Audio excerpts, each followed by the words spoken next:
వేరే గెస్ట్ మాట్లాడతారు.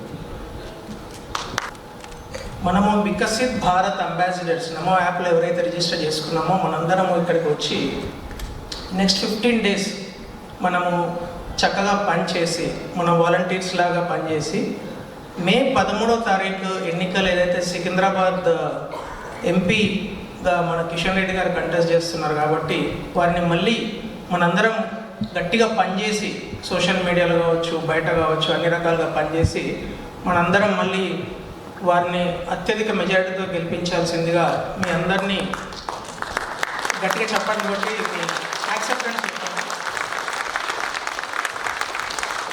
विकसित भारत ब्रांड एम्बेसडर्स की बैठक में जी किशन रेड्डी गारू, न केवल इनको मैंने 2014 और 2019 के बीच में आप मेरे से मिलने आए, एक युवा मुस्कुराता चेहरा परिचय हुआ कि ये उस समय इस पूरे प्रदेश के प्रदेश अध्यक्ष थे. उसके बाद इनको बड़ी जिम्मेदारी मिली, MOS होम रहे, आज कल्चरल मंत्री हैं और अब उससे भी दुगनी जिम्मेदारी है, मंत्री भी हैं, प्रदेश अध्यक्ष भी हैं. इतनी शानदार व्यक्तित्व. I am proud of you Reddy garu, I am proud of you and I am sure the whole constituency is proud of you. Shailesh Pandey ji Namo app को संभालते हैं, वाराणसी के बंधु हैं ये, लेकिन सोशल मीडिया और नमो का प्रचार जिस मजबूती के साथ शैलेश जी ने करा है, मैं आपको सलाम करता हूं, उसके लिए आपको सल्यूट करता हूं. पूर्व में विधायक रहे प्रेम सिंह राठौर साहब आज यहाँ विराज रहे हैं. आपका गाइडेंस रहेगी इस पूरी लोकसभा क्षेत्र के अंदर, आपको भी धन्यवाद. Amarnath ji spokesperson for this area और यहाँ पर उपस्थित सभी मेरे युवा साथी इस पूरे क्षेत्र से मातृशक्ति जो यहाँ मौजूद है, सबसे पहले आप सबने अपना समय निकाल कर यहाँ पर आए. कहीं ना कहीं आपकी जिम्मेदारी थी, लेकिन उसके बावजूद आप सब यहाँ पहुंचे. उसका एक ही कारण है और वो कारण है कि आप हम सब की शक्ति जोड़ना चाहते हैं, आप देश में एक बदलाव करना चाहते हैं, आपके मन में एक जिज्ञासा है कि आप भी इस देश के लिए कुछ करें. और जब हम एक साथ हो जाते हैं तो एक बड़ी पॉलिटिकल पार्टी बन जाते हैं, एक ऐसी पार्टी बन जाते हैं जो विश्व में दुनिया में आज सबसे बड़ी पॉलिटिकल पार्टी है और एक साधारण देश के नहीं है, दुनिया के सबसे बड़े लोकतंत्र की, दुनिया की सबसे बड़ी पॉलिटिकल पार्टी. इसलिए हमारे ऊपर जिम्मेदारी भी बहुत बड़ी हो जाती है. और देश भी कोई साधारण नहीं, एक ऐसा देश जो सदियों से दुनिया के अंदर माना हुआ राष्ट्र है, हमारे इतिहास की वजह से, हमारी संस्कृति की वजह से, हमारी परंपराओं की वजह से, हमारे ट्रेडिशन की वजह से. जब कोई भारतीय किसी दूसरे देश में कदम रखता है तो उसकी सबसे पहली पहचान होती है और लोगों के चेहरे एकदम खिल उठते हैं जब वो बोलते हैं ही इज इंडियन, ये भारत से है, ये पहचान है हमारी. और ये पहचान हमारी सदियों से बनी है. हमारा देश 2000 साल से सबसे आगे रहा है. 200-300 साल पहले जो अंग्रेज आए, उन्होंने जिस तरह से हमें लूटा, उसके बावजूद भी आज भी हमारी परंपराएं जीवित है, आज भी हमारा सनातन जीवित है. इस देश के ऊपर आक्रमण कितने हुए, उस आक्रमण के बाद भी हमारे मंदिर अभी भी खड़े हैं, हमारा इतिहास, हमारी संस्कृति अभी भी खड़ी भी है. और हमने और आपने जो पुराना भारत देखा था उसमें तो मंदिर टूटते हुए देखे थे, लेकिन आज हमारी पीढ़ी मंदिर वापस बनते हुए देख रही है. ये बहुत बड़ा बात. और फिर कल्चरल मिनिस्ट्री का तो मंदिर बनने में रोल रहता ही है, तो कहीं ना कहीं हमारा रेड्डी जी का भी उसमें बहुत बड़ा रोल रहा है. आपको भी इस बात की बहुत बहुत शुभकामनाएं.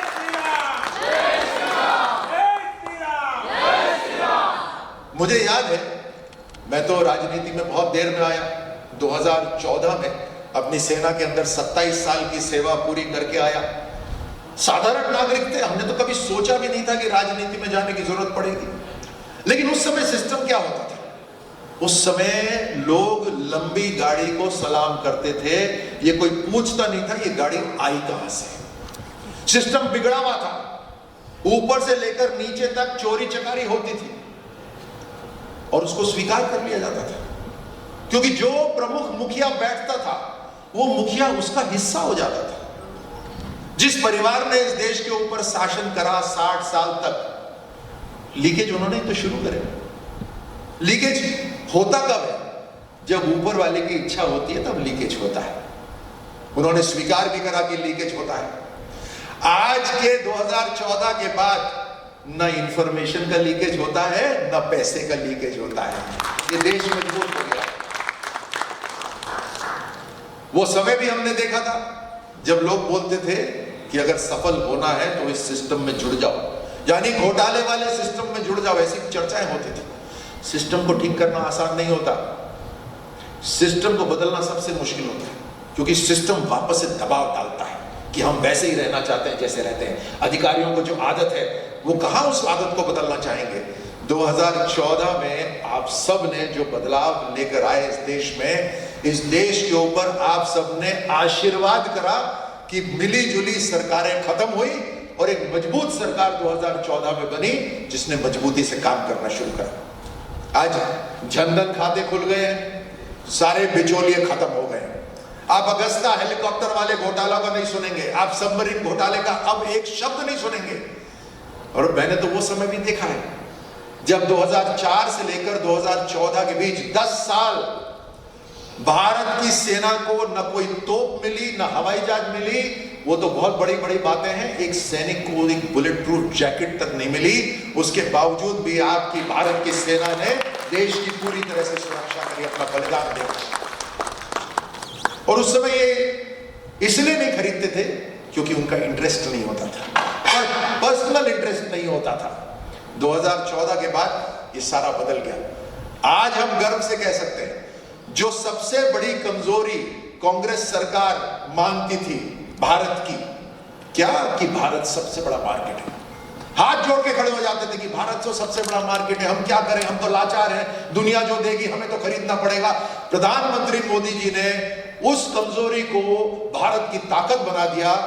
आज it world's second largest importer of weapons, आज एक्सपोर्टर बन गया है। हम 80 देशों को भारत के बने हुए हथियार भेज रहे हैं।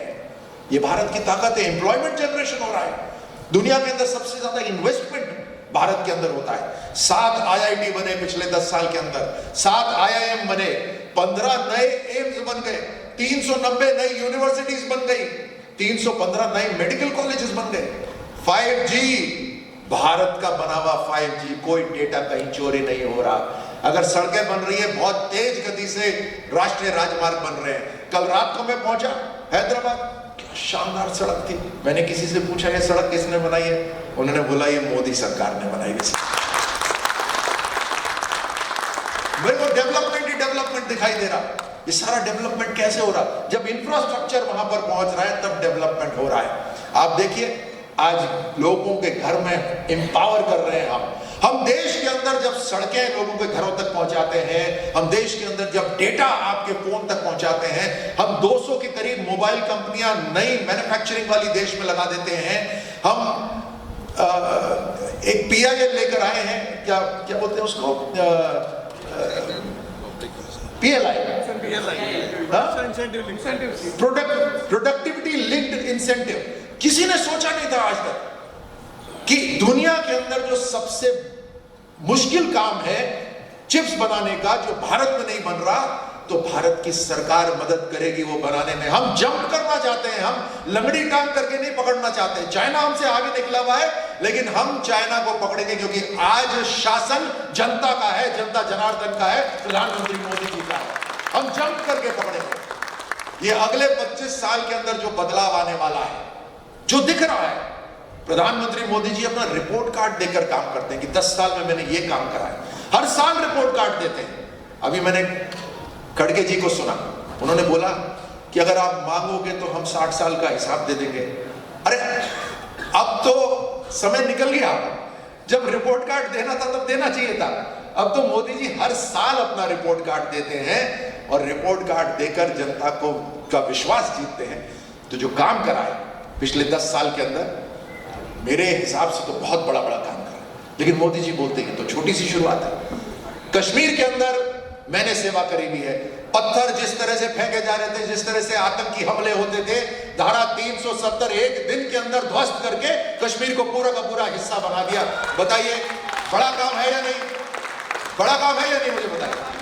550 साल जो हमारे पूर्वजों ने बलिदान दिया राम मंदिर बनाने का, बिना खून खराबे के राम मंदिर बनके तैयार हो गया, भव्य राम मंदिर बनके तैयार हो गया। बड़ा काम है या नहीं मुझे बताइए। चोरी चकारी बंद हो गई, लीकेज बंद हो गया, बिना लीकेज के आज घर घर पैसा पहुंच रहा है। बड़ा काम है या नहीं इस देश के अंदर। आज देश का तिरंगा, उसमें इतनी ताकत हो गई है कि यूक्रेन युद्ध के अंदर भी जब बस के ऊपर कोई तिरंगा छाप के वहां से निकलता है तो युद्ध विराम हो जाता है। बताइए बड़ा काम हुआ या नहीं हुआ। जब इतने बड़े बड़े काम हुए हैं देश के अंदर, और उसमें फिर मोदी जी बोलते हैं ये तो ट्रेलर है, अभी तो पूरी पिक्चर बाकी है। तो ये समय आ गया है। रेड्डी गारू तो बहुत नजदीक रहते हैं प्रधानमंत्री जी के। मुझे याद है जब मैंने एक दिन उनको बोला सर ये थोड़े दिन बाद में कर लेंगे, उन्होंने बोला नहीं हमारे पास समय नहीं है, हमें अभी करना है। तभी तो वो कहते हैं यही समय है, सही समय है देश को आगे आने का। और उनका एक नारा मुझे बहुत पसंद है, बहुत सटीक नारा है वो कहते हैं सबका साथ, सबके लिए हम काम करते हैं, सबका विकास, बिना किसी भेदभाव के हम विकास करते हैं, चाहे कोई धर्म हो कोई संप्रदाय हो, सबके लिए विकास करते हैं। सबका विश्वास भी पा रहे हैं, धीरे धीरे लोगों को भरोसा हो रहा है कि अगर मेरे परिवार के लिए अगर कोई चिंता करता है तो प्रधानमंत्री मोदी जी वहां बैठ के दिन रात चिंता करते हैं। 10 साल में एक भी दिन छुट्टी नहीं ली, लगातार काम करते रहते हैं। सबको विश्वास है कि वो काम करते हैं। लेकिन इसमें सबसे अच्छी बात मुझे जो लगती है वो है सबका प्रयास। ये community feeling of team, we are team India.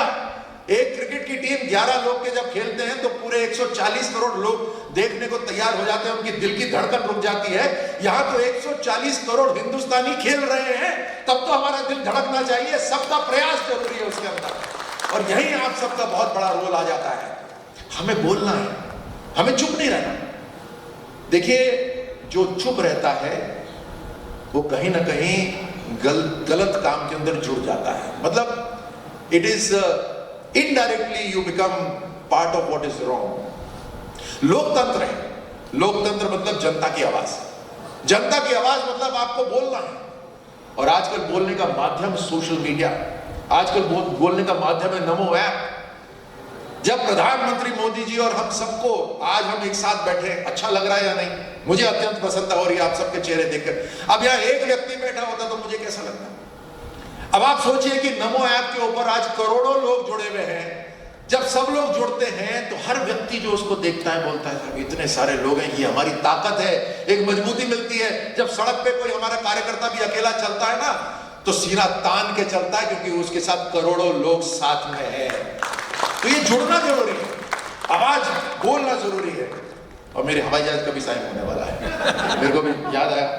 सो मेरा आग्रह आपसे है, यहाँ सब लोग बोलेंगे, मेरा आग्रह आपसे है खूब बोलिए, प्रचंड आवाज निकालिए, क्योंकि हम सही कर रहे हैं, हम देश को मजबूत कर रहे हैं। ये समय हमारे लिए भी शानदार है और हमारे लिए गर्व की बात होनी चाहिए कि जो हम किताबों में पढ़ते थे ना कि सोने की चिड़िया हुआ करता था, ये हमारे लिए गर्व की बात है कि हमारे जीते जी वापस भारत सोने की चिड़िया बनेगा और वो ताकत गांव गांव तक पहुंचेगी।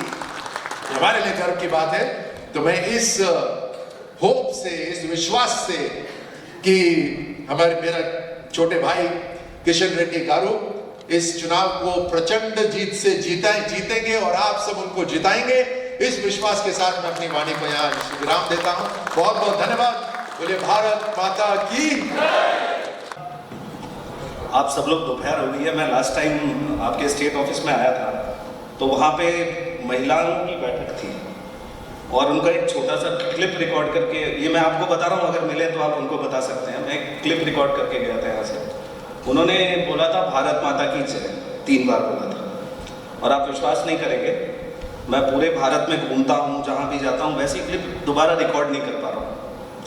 तो जब नमस्कार बनारस से कोई आके कर रहा है तो थोड़ा सा यहाँ पे वो ही वाला जोश हम लोग ला सकते हैं। नमस्कार, नमस्कार, धन्यवाद। अब मैं सीधे विषय पे आता हूँ। सबसे पहले तो कर्नल राठौर बोल के चले गए तो अब कुछ बचा ही नहीं, और मैं सोच रहा हूँ मैं बोलूँगा तो माननीय मंत्री जी जब बोलेंगे तो मेरी बहुत वो प्रिकैरियस सिचुएशन है। फिर भी मैं कोशिश करता हूँ कि बीच में कुछ जगह बनाता हूँ। सबसे पहले तो उन्होंने जो कार्यक्रम है उसमें बार बार प्रधानमंत्री जी भी बोल रहे हैं विकसित भारत। सबने सुना है? इसमें कौन 18 साल से कम उम्र का है? कोई है? कोई बात नहीं। कौन ऐसा है जो मोबाइल कभी भी न यूज करने की कसम खा चुका है? कोई है ऐसा? कोई नहीं है। अब मैं आपको थोड़ा सा, क्योंकि मेरी उम्र वाले हैं काफी लोग, थोड़ा पास्ट में चलते हैं। अब वो आदमी हाथ उठाएगा जो उन लाइंस में कभी नहीं लगा है। आप में से कौन गैस सिलेंडर लेने के लिए एक पर्ची कटती है? ऑर्डर करने के लिए नहीं, पहले जाके एक पर्ची कटानी पड़ती थी, उसकी लाइन में कभी नहीं लगा है। ऐसे लोग हाथ उठाइए, जोर से उठाइए, ऐसे पूरा। बाद में देखिए आजकल वैसे ही मोबाइल यूज कर रहे हैं, हाथ ऐसे ही हो जाने हैं, तो अभी उठा लीजिए। देखिए आप अपने आसपास भी देखिए, वो लोग लगे हैं, मेरी बात समझ रहे हैं। आप लोगों ने हाथ उठा दिया, आप लोग नहीं लगे। जब पर्ची कट जाती थी तो उसके बाद फिर गैस के लिए लाइन में लगते थे, उसमें जो कभी नहीं लगा है वो हाथ उठा लीजिए। देखिए बैंक में पैसा जमा करने के लिए लाइन में लगते थे, जो कभी नहीं लगा है वो हाथ उठा लीजिए।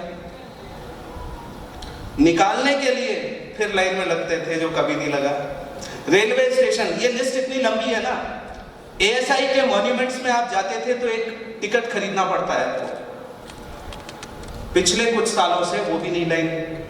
यानी अगर देखा जाए तो ये line line line line line, हर चीज में लाइन। कोई पॉसिबल ऐसी जगह नहीं थी, आपका जो फेवरेट समोसे की दुकान होगी वहां पे भी लाइन, आपको जाके लाइन लगा के ही लेना है। और उसमें जो किक मिलता था कि अरे वाह कुछ अचीव कर लिया मैंने, वो कौन सा भारत है? अभी भी वो लाइन है। आपको याद है हमको एक ऐसे लिखने को बोला जाता था कि इंडिया के ऊपर लिखो, तो हम लिखते थे India is a developing country, बोलते थे, याद है? फिर उसके बाद बोलते थे India is a third world country. तो आपके मन में देशभक्ति एकदम आती थी, और नहीं लिखूंगा तो 0 दे देगा टीचर, तो आप लिखते थे। और कभी किसी ने ये बात भी नहीं की। प्रधानमंत्री जी विकसित भारत, और सारे जितने भी लीडर्स हैं हमारे, जो थॉट लीडर्स हैं, वो क्यों बोल रहे हैं विकसित भारत? इसके लिए मैं आप सबसे थोड़ा जोर देना चाहता हूं, क्योंकि बहुत जरूरी बात है। आपका हेल्प चाहिए। मैं जो बोलूंगा उसमें आप पार्टिसिपेट करिए। एक छोटा सा बच्चा है, उसका नाम रखते हैं टिंकू। क्या नाम है? टिंकू। देखिए पूरा भारत इसमें पार्टिसिपेट करना चाहिए। क्या नाम है? टिंकू। टिंकू क्लास फर्स्ट में 100% मार्क्स लाया। कौन लाया? टिंकू। उसके बाद वो 10th में भी 100% लाया। कौन लाया? टिंकू। 12th में भी 100%। कौन? टिंकू। टिंकू ने बिट्स पिलानी का एंट्रेंस दिया, उसमें टॉप किया, और वो बीटेक में चला गया। कौन? टिंकू। उसके बाद वहां पे उसने जो इंजीनियरिंग है वो भी टॉप किया। किसने किया? उसका मन किया मैं आईपीएस बन जाऊं, और वो आईपीएस में चला गया। कौन? Very good. उसके बाद वो एक स्टेट का डीजीपी बन गया। कौन? उसके बाद वो सेंट्रल गवर्नमेंट में जाके बहुत बड़े पद पे हो गया, शौर्य चक्र मिला। आपको इस बीच में कहीं भी लग रहा है कि उसका नाम क्या है? उसका असली नाम क्यों नहीं पूछा किसी ने? अब वो इतना सब अचीव कर चुका है, क्या उसको बोलोगे टिंकू? बोलोगे? बात मेरी समझ आ रही है मैं क्या कहना चाहता हूं? अब ये टिंकू नहीं रहा। आज हर चीज में मैं पर्सनल एग्जांपल देता हूं। फौजी हूं मैं, तो रिटायर हूं, लेकिन एक फौजी जब फौजी हो जाता है तो वो जब तक जिंदा है अगले जन्म में फौजी रहता है। हम लोग जब थे, और अगर प्रधानमंत्री होते तो मैं छोड़ता नहीं फौज, कंटिन्यूस करता। हम लोगों को हर साल, यहाँ पे रिटायर्ड लोग कितने हैं? कोई पेंशनर है? हाँ, हम सभी जितने पेंशनर हैं, हमको साल में एक बार नवंबर में बैंक जाना पड़ता है। हम जाते थे, फिजिकली जाते थे। अगर मेरी टांग टूटी हुई है तो मेरे परिवार वाले, क्योंकि पेंशन आ रही है, मुझे टांग के ले जाएंगे, मुझे वहां ले जाके, और उसके बाद मुझे वो लोग दिखाएंगे। वो बोलेगा यार तुम तो जिंदा हो, 1 साल और ऐश करो। आप जो 90 साल का आदमी है, उस आदमी का देखिए कितना दिक्कत होता होगा। अब आ गए मोदी जी। अब सोचिए थॉट का कितना, जो पेंशन ले रहा है कहाँ पड़ा होगा, उसके बारे में भी विचार है। अभी जीवन प्रमाण करके एक व्यवस्था कर दी उन्होंने, क्या नाम है? जीवन प्रमाण। अब मैं क्या करता हूँ पता है, पहले मेरे को दिल्ली से कलकत्ता जाना पड़ता था, करीब 25 से 30 हजार रुपया खर्चा होता था हर बार। अभी मैं ऐसे ही बात कर रहा होता हूँ, थोड़ा सा साइड पे जाऊंगा, अपना मोबाइल निकालूंगा, ऐसे करूंगा 1 2, क्या बोलते हैं उसको हिंदी में, पलक, और मेरा जीवन प्रमाण सबमिट हो जाता है, जिसके लिए हर साल मैं 30,000 रुपए खर्चे करता था। ये कौन सा भारत है? विकसित भारत। इसको बोल सकते हैं क्या डेवलपिंग इंडिया? Developed India. बहुत बढ़िया। डिजी यात्रा किसने नहीं यूज किया कभी भी? सुना है? किसने कभी डिजी यात्रा के बारे में नहीं सुना है? सबने सुना है? यूज किसने किसने किया है? वीआईपी वाली फीलिंग आती है, वीवीआईपी वाली। आप कभी मौका मिले तो अहमदाबाद और गुवाहाटी एयरपोर्ट पे जाइए, तो लंबी सी भीड़ होगी, सबके पास फर्स्ट क्लास आईफोन, कौन सा है लेटेस्ट, मेरा तो ये OnePlus 7 है, तो जो भी लेटेस्ट फोन है सबके हाथ में होता है, लंबी सी लाइन में वो सब लगे रहते हैं। उसी में एक इनके जैसा, आपके पास भी है ना दीदी, आप ये जाते हैं, इनको ना CI सिर्फ चेक करता है, ना सिक्योरिटी ना पुलिस, कोई चेक नहीं करता, और ये जाते हैं दरवाजा ऐसे खुल जाता है, राइट? फिर जाते हैं, फिर एक और जगह सिक्योरिटी के पास भी अपने आप खुल जाता है। वो जो बड़ी बड़ी सी लाइन है, वो कौन सा भारत है? कौन सा भारत है? विकासशील, अभी भी डेवलप हो रहा है। और ये किस भारत में रहने? विकसित भारत। अभी आप बोलोगे कि यार फ्लाइट की बात कर रहा है, ट्रेन की बात कर, चलो ट्रेन की बात करते हैं। याद रखो UTS किसको किसको नहीं पता है, पता कर लो फिर। UTS का लिख लो, अनरिजर्व्ड टिकटिंग सिस्टम। और मैंने कोई साल नहीं बताया, मैंने किसी नेता का नाम नहीं लिया, लेकिन ये पता ही है कि ये कब से बदलाव आया है। अनरिजर्व्ड टिकटिंग सिस्टम, आपका जो स्टेशन है उससे 2 किलोमीटर पहले वो एक्टिव हो जाता है। आपको लोकेशन से सजेस्ट करेगा कहाँ जाना है, तो आप सिलेक्ट करोगे, और 200 मीटर पहले आपको बुक कर लेना है। जनरल टिकट खरीदो, TT के पास जाओ, railcharts.in में जो एग्जिस्टिंग सीट है वो खुद ही बुक कर लो। मेरी आधी लाइफ इसमें चली गई कि मैं ऐसे करके वो TT घूमता था और मैं उसके पीछे पीछे घूमता था, सर सर सर सर, आधी जर्नी ऐसे खत्म हो जाती थी, बची नहीं, सोचते थे भाई गया, अब क्या बात करनी, होता था ऐसा। अब एक भारत है, अभी भी वो फैसिलिटी, कई लोगों को आदत है तो अभी भी वो फैसिलिटी है, लेकिन एक और भारत है जहां पे आपको जरूरत नहीं है किसी से बात करने की। कौन सा भारत है वो? मजा नहीं आया लगता है, विकसित भारत में रहना नहीं चाहिए। कौन सा भारत है? कितने लोग विकसित भारत में नहीं रहना चाहते? वहां इसी विकसित भारत की बार बार बात हो रही है, और यहाँ पे सबसे बड़ी चीज जो प्रधानमंत्री जी उनकी टीम हमको दे रही है वो क्या है पता है आपको? और जो मुझे आप अभी दे रहे हो, और मैं जब ले लूंगा तो आप वापस नहीं ले पाओगे। क्या है वो? सबसे बहुमूल्य वस्तु कहे, चीज कहे, क्या है इस धरती पे? टाइम। आपको टाइम दे रहे हैं, अब उस टाइम में आप रील देखना शुरू कर दो, ऐसे ऐसे करके आपका ही टाइम है। आपको पता है कि अगर आप 100 साल तक जिंदा रहते हो तो कुछ 8,76,000 घंटे हैं आपके पास। 8,76,000, कम ही होंगे 100 साल आजकल। इतना कम मत करिए मेरे को, फिर मेरे को ही अभी मैं इसीलिए 100 बढ़ा के बोल रहा हूँ, आप कम कर रहे हैं। 8,76,000 घंटों में अगर आप एक बार वोट देने का 1 घंटा कहें तो आप सिर्फ 16 घंटे स्पेंड कर सकते हो वोट देने में, ज्यादा नहीं। समझ आ रहा है? पूरी लाइफ में सिर्फ 16 बार आप वोट कर सकते हो, इससे ज्यादा नहीं। उसका परिणाम ये होता है कि अब वो ऐसे में हम लिखना स्टार्ट कर सकते हैं विकसित भारत, और टिंकू का नाम, कुछ अच्छा नाम बताइए, कोई लंबा नाम बताइए थोड़ा कुछ। जैसे वो DGP बन गया तो हम खोजेंगे उसका नाम है कुछ अच्छा, राज्यवर्धन राठौर जी, कर्नल राज्यवर्धन राठौर। आप खोजोगे, नाम खोजोगे। भारत अब, और ये अचानक से नहीं हुआ कि प्रधानमंत्री जी को एक दिन नींद खुली और उन्होंने बोलना स्टार्ट कर दिया विकसित भारत, नॉट लाइक दैट। स्वच्छ भारत, सुगम्य भारत, इतनी सारी स्कीम्स आ गई। अभी कुछ दिन पहले मैं वहाँ था एलोरा के पास में था। उस दिन मुझे कल्चर मिनिस्ट्री का एक इनिशिएटिव का पता चला। उसी दिन क्या पता चला, बड़ी सी भीड़ थी, बड़ी भीड़ थी, वो टिकट अंदर जाने का लग रहा था। तो मैं गलती से विकसित भारत में आ गया। मैं कहा इस लाइन में तो नहीं लगूंगा, कुछ भी हो जाए इस लाइन में नहीं लगूंगा।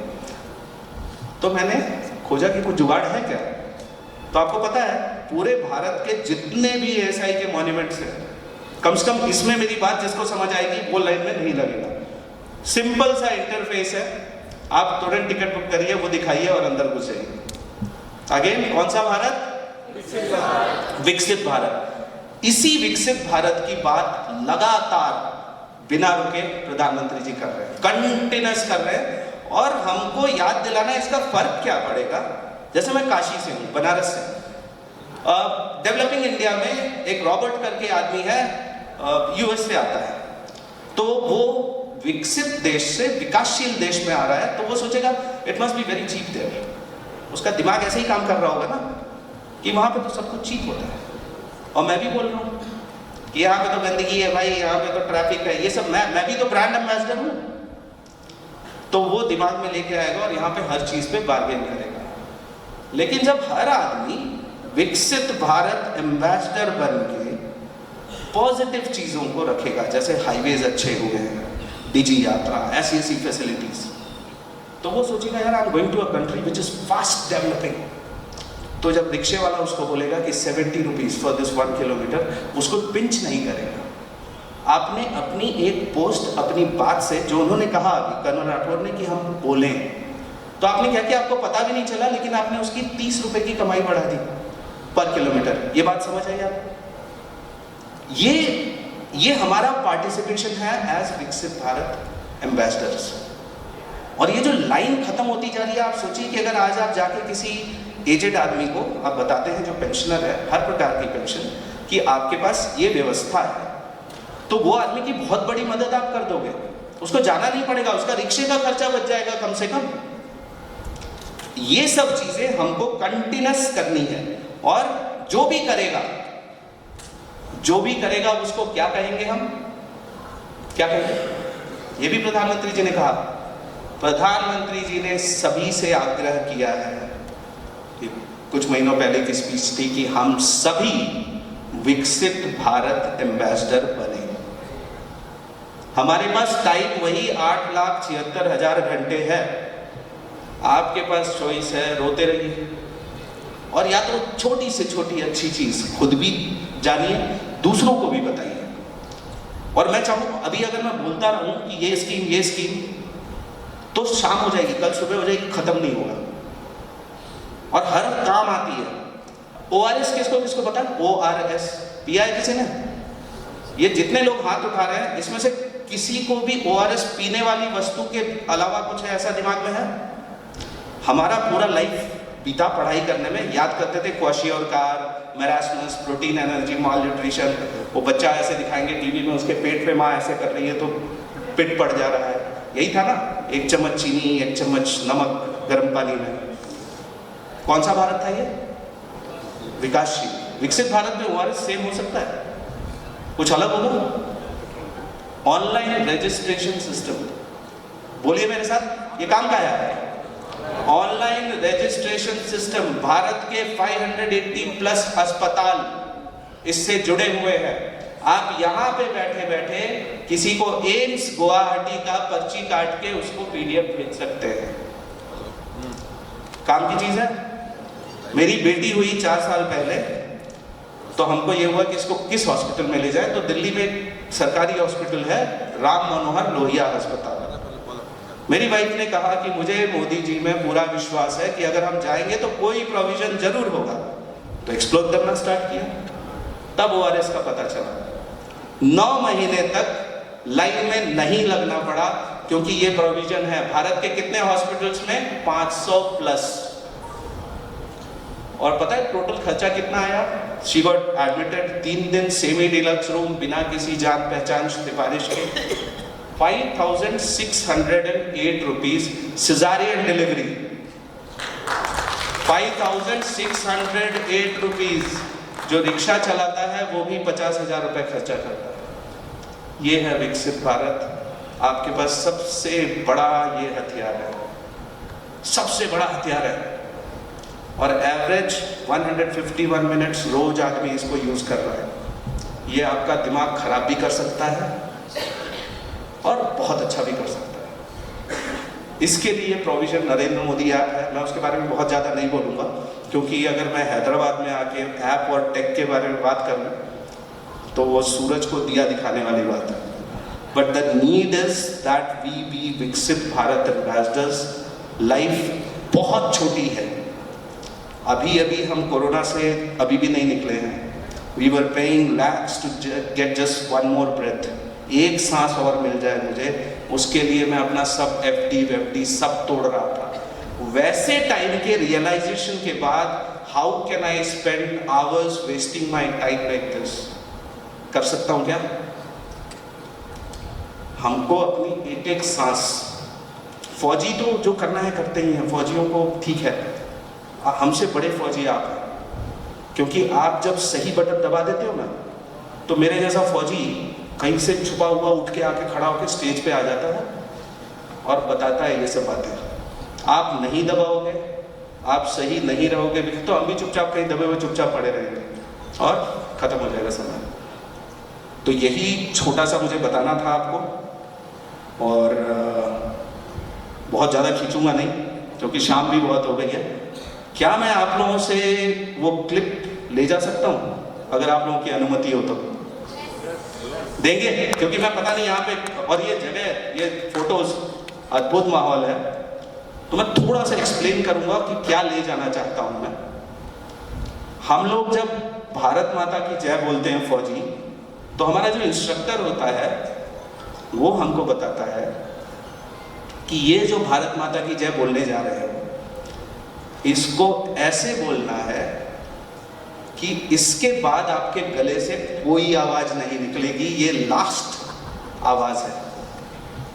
समझ रहे मेरी बात? अगर आपको पता है कि इसके बाद मेरी आवाज चली जाएगी, अब मैं कुछ नहीं बोल पाऊंगा, तब आप पूरी ताकत से भारत माता की जय कैसे बोलोगे? और इसका एक मैं बहुत बड़ा सीक्रेट आपको बताने जा रहा हूं। भारत माता की जय अगर आपकी पीठ से कुछ भी टच है तो नहीं निकलेगा ठीक से। समझते मेरी बात? चेयर का बैक अगर आपका टच है तो नहीं निकलेगा, ये विश्वास कर लीजिए। तो मैं 2-3 बातें बोलूंगा, आपकी टीम रेडी है? ये आप खुद भी रियलाइज करेंगे कि आपने लाइफ में ऐसे भारत माता की जय नहीं बोला होगा। पीठ पे अगर कुछ भी लगा हुआ है तो नहीं निकलेगी आवाज, इसकी गारंटी एक फौजी दे रहा है। तो सभी लोग पूरी जान लगा के लंबी सी सांस ले लीजिए। 3 बार बोलेंगे हम। नहीं, ठीक है, बैठ के, क्योंकि लास्ट में भी एक बार बोलेंगे ना, जब ये खत्म हो रहा होगा तब खड़े होकर सब बोलेंगे। रेडी हैं सब? एक बार सिर्फ ट्राई करेंगे, देखते हैं कि सांस आई है नहीं। भारत माता की, कोई एक आदमी नहीं बोल रहा है, एक बार ट्राई करते हैं। भारत माता की, हाँ अभी उसने भी बोल दिया। अब ऐसे ही और इससे ज्यादा हमको 3 बार बोलना है। ये पहला रिकॉर्डिंग होगा। रेडी है? भारत माता की, भारत माता की, भारत माता की। हम सब क्या हैं? हम सब क्या हैं? विकसित भारत एम्बेसडर। हम सब क्या हैं? विकसित भारत एम्बेसडर।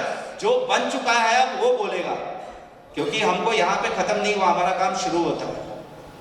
हम सब क्या हैं? हम सब क्या हैं? हम सब क्या हैं? हम सब कौन से भारत में रहते हैं? हम सब कौन से भारत में रहते हैं? हम सब कौन से भारत में रहते हैं? बहुत बहुत धन्यवाद। Thank you so much. जय हिंद। भारत माता की।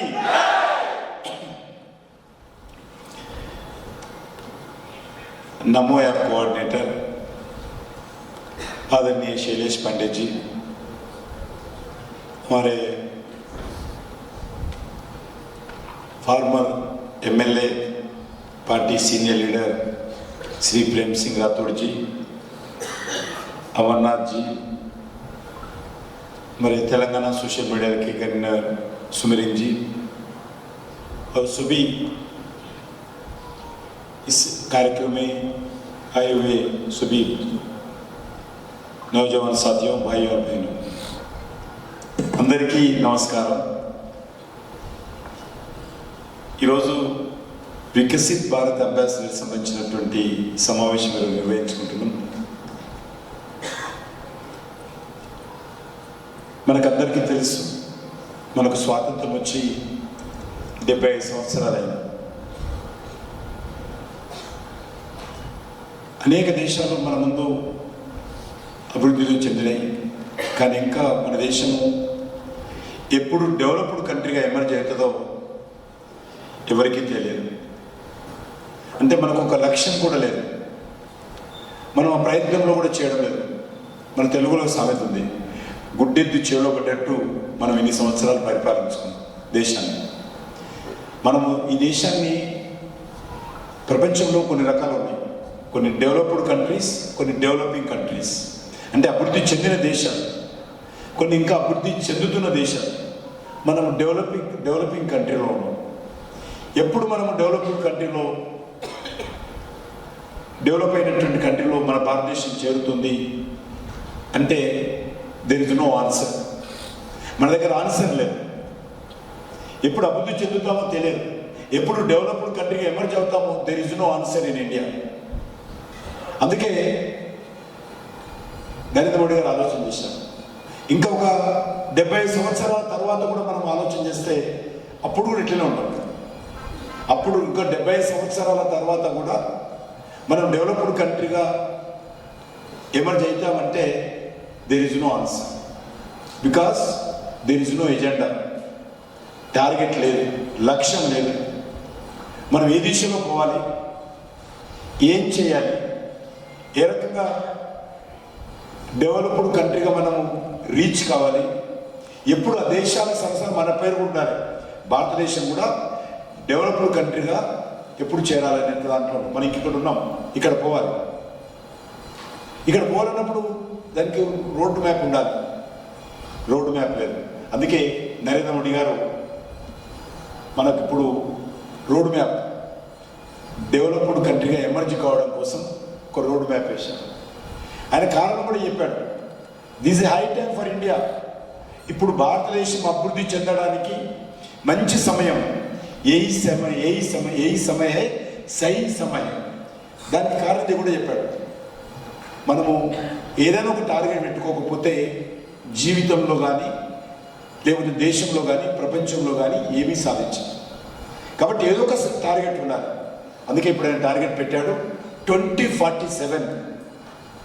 మనము ఆ లోపల దేశం వికసిత్ భారత్గా ఎమర్జ్ కావాలి, డెవలప్డ్ కంట్రీగా ఎమర్జ్ కావాలి 2047. దానికి ఇంకా రీజన్ చెప్పాడు మోడీ గారు. ఈ 25 సంవత్సరాలు ఏదైతున్నదో భారతదేశము, మన దేశంలో యూత్ పాపులేషన్ 20 సంవత్సరాల తర్వాత యూత్ ఉండదు, సీనియర్ సిటిజన్స్ ఎక్కువైతారు. ఆఫ్టర్ 25 ఇయర్స్ ఇండియాలో కూడా సీనియర్ సిటిజన్స్ ఎక్కువైతారు. కానీ ఇప్పుడు ప్రపంచంలోనే అత్యధికమైనటువంటి యూత్ పాపులేషన్ ఎక్కడుందంటే ఇండియాలో.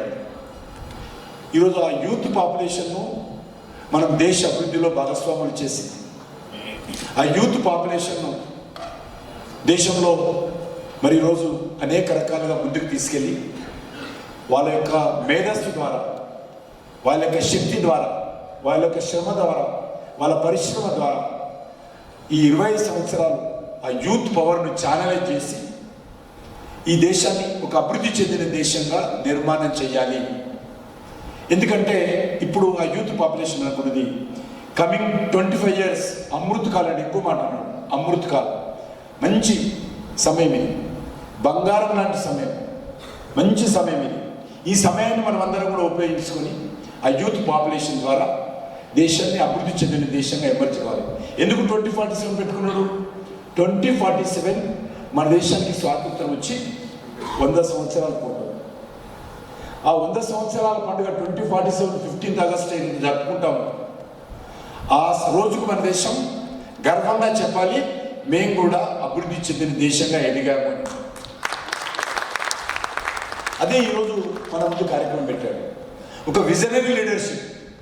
దేశం ఏ రకంగా ఉండాలి, దేశ భవిష్యత్తు ఏ రకంగా ఉండాలి, దేశం ఏ రకంగా అభివృద్ధి చెందాలని ఒక విజనరీ లీడర్ నరేంద్ర మోడీ గారు ఈ యొక్క లక్ష్యాన్ని దేశ ప్రజల ముందు పెట్టారు.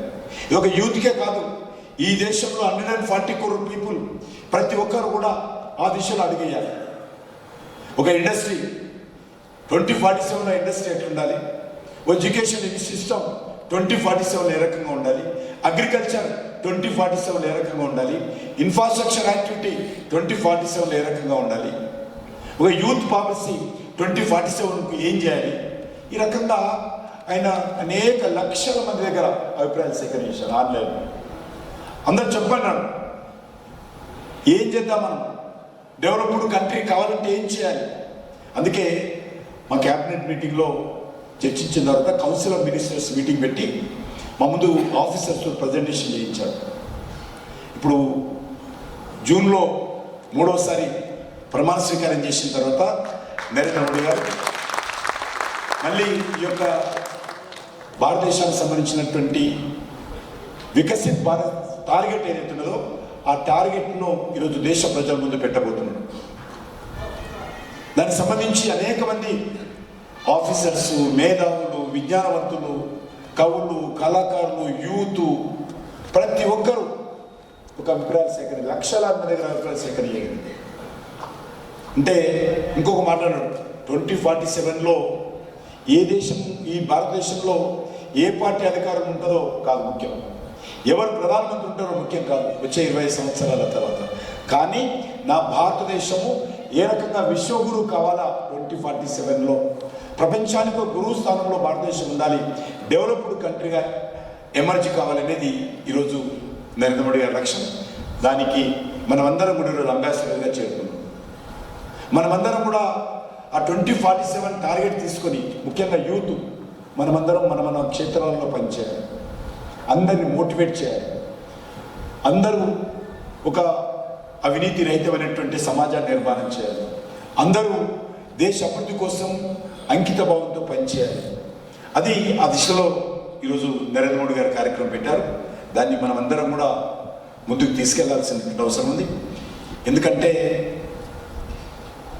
ఏదైనా ఒక లక్ష్యాన్ని పెట్టుకొని ముందుకెళ్తేనే మనం చేద్దాం.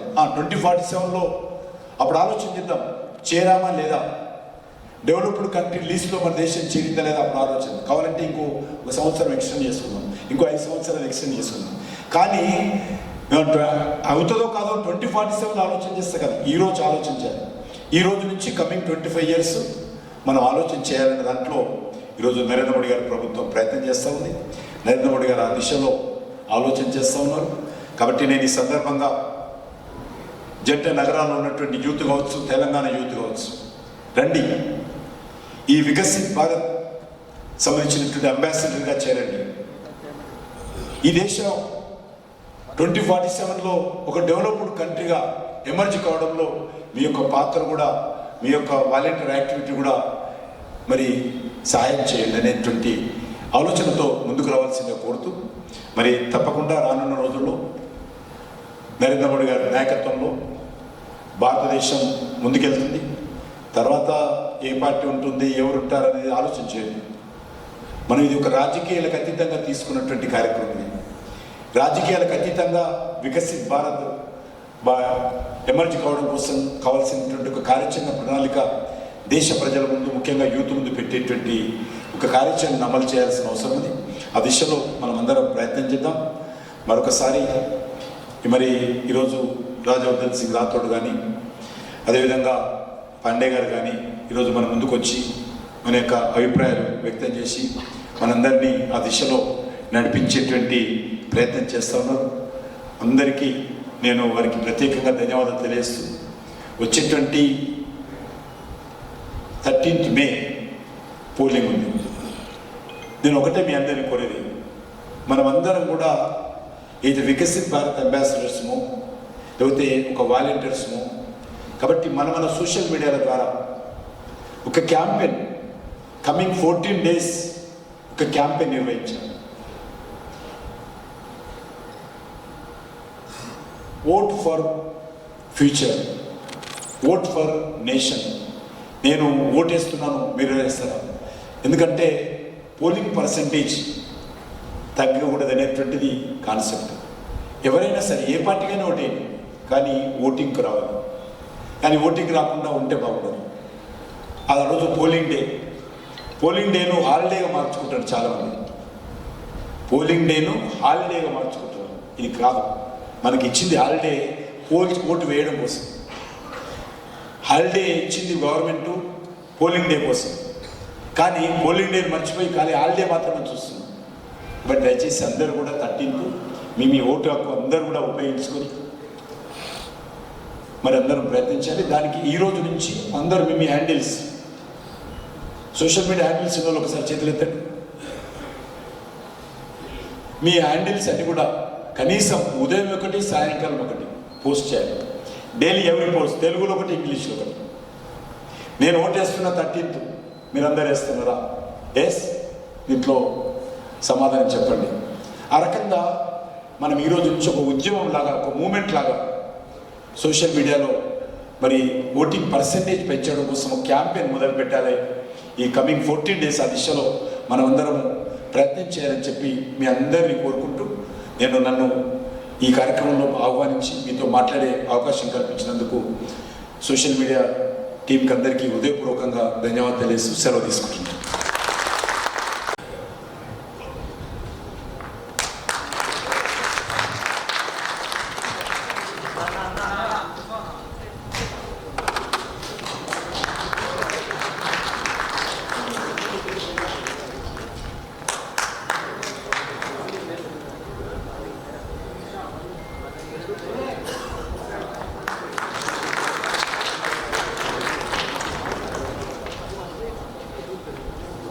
శ్రవణ్ గారు,